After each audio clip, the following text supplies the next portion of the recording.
Des roquettes, des munitions, des AK-47, des Kalachnikov, voilà entre autres types d'armes qui ont été incinérées. En acceptant cette destruction de ces armes, la faction de Diakai passe à l'acte final dans le processus de dépôt d'armes pour une paix définitive en Casamance. Aujourd'hui, une partie du MFDC a déposé les armes et ce sera sous les yeux de tous les Casamancés de voir que ces armes-là sont incinérées, sont détruites. Et cela est un grand pas pour la paix.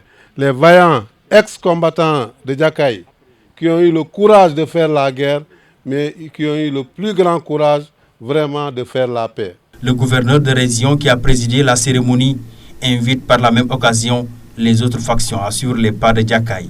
L'État s'est résolument engagé, avec l'appui de ses partenaires, à déployer tous les efforts nécessaires pour le désenclavement et le développement socio-économique des zones libérées à travers d'importants projets communautaires.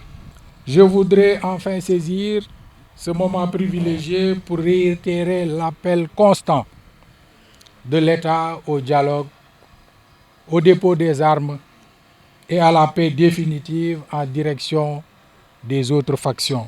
Le mouvement contre les armes légères en Afrique de l'Ouest, locomotive de ce dépôt d'armes, plaide pour que les restes des armes détruites soient immortalisés à la Maison de la Paix de Ziguinchor.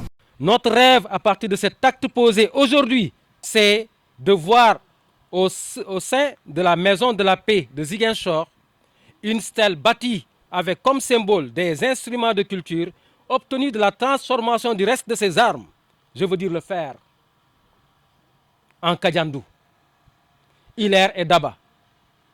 Comme pour dire que Diakai vient de démontrer à la face du monde qu'il est bien possible de transformer la Kalachnikov en Kadiandou pour gagner le combat du développement durable et de la paix en Casamance.